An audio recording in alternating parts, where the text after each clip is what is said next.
all crooked. But this wrong-footed the enemy. They thought they had their people inside the tent, so to speak, Trump's tent.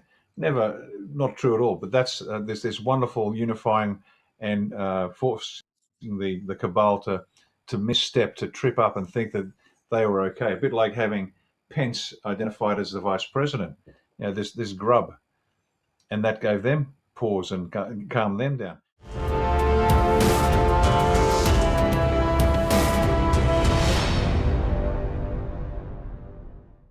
Okay, let's go back in time when Pam Bondi was first nominated. Let's go back in time when a number of people got jobs. Marco Rubio, you name them. Have a look at Trump's cabinet, and you remember many of us, J.D. Vance, all of them. All you had to do was look at their background and ask yourself, as we did, what the hell is Trump thinking? Why is he putting these obvious bad actors into those jobs? Because those bad actors, then they were, just look at their background, they were given an opportunity to perform a unifying and destructive process. Because the fact that they put in these bad actors gave pause to a lot of the cabal, thinking, well, we've got our people in, this is great. And then they were used to bring down their own side, so to speak. So it wasn't simply that Pam Bondi, she's got scrambled eggs for brains, which I believe is probably true. That's not the point. The point is that she was a bad actor as a junior woodchuck, as a state attorney general, as were all of these other players. They're all crooked. But this wrong-footed the enemy. They thought they had their people inside the tent, so to speak, Trump's tent. Never, not true at all. But that's there's this wonderful unifying and forcing the cabal to misstep, to trip up and think that they were okay. A bit like having Pence identified as the vice president. You know, this grub, and that gave them pause and calmed them down. So that's point number one. So that all of them had that point. Point number two, why are they gone now? Because it suits the strategy. This is the dismantling of everything. So you use these players.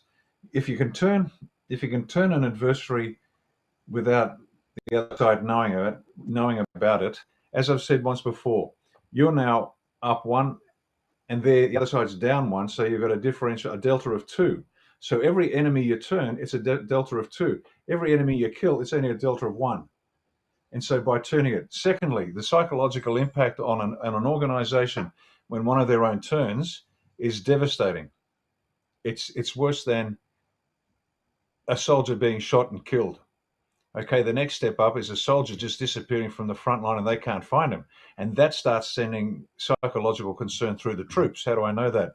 My grandfather used to do that with the Nazis on the Dalmatian coast in World War II. His job was to wander around at nighttime alone in black woolen outfit, just like you see in the films, and he'd just sneak up, grab a soldier on guard somewhere, cut his throat, drag his body off, bury it somewhere where they couldn't find it, and the next morning they'd be saying, "Where's Hans?" And Hans couldn't be found, and my God, all of a sudden it starts to upset people.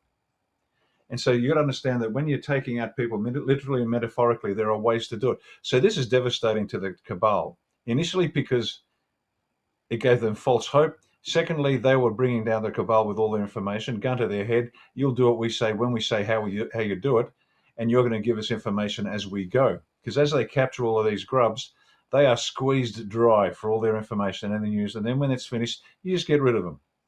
Now, not everyone that's been removed is a grub. You got to understand that as well. People come in for particular reasons.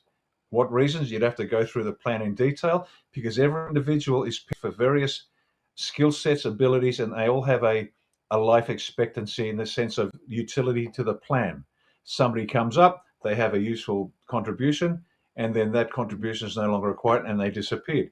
These aren't bad people. So please understand, I'm not saying that everyone that disappears from the screen is bad. No, they are just no longer useful, because that part of the operation, that phase to which they could meaningfully contribute, has ended. If you want a very simple analogy, Normandy, the Allied landing on the beaches of Normandy, 6 June 1944, there were tons of landing craft. We need landing craft. They're critical. We need more landing craft. After they landed the troops, those landing craft are no good, so you just put them somewhere else. Maybe you'll do a landing somewhere else and you'll need landing craft. People are the same. So they all have a specific role in a specific environment to deliver a specific effect in a specific way for a specific period of time. And after that, you find another job for them, or you give them change their name and send them to Valhalla. So that's the first part with this whole thing, with the people in the cabinet and the people that are coming and going. It is not a failure. It's presented as, oh my God, Trump picked bad people. Woe betide Trump. Trump's got bad judgment. Nothing could be further from the truth. Exquisitely fine judgment, because that's the granularity at which they look at the employment of these individuals.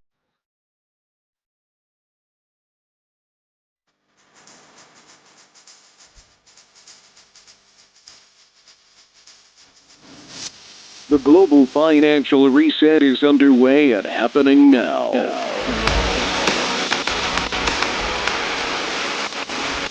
The battle rages on with competing parallel systems. The current deep state Federal Reserve Central Bank system and the system President Trump and team has developed. While the dawning of the golden age is upon us, we are presently in the danger zone through the reset transition. Join me and my prominent guests every Wednesday live at 8:30 p.m. Eastern on JMC Broadcasting's backup Rumble channel on X, Facebook, and YouTube. Sign up for JMC's free weekly war report, including notifications of when the Global Financial Reset Show is published.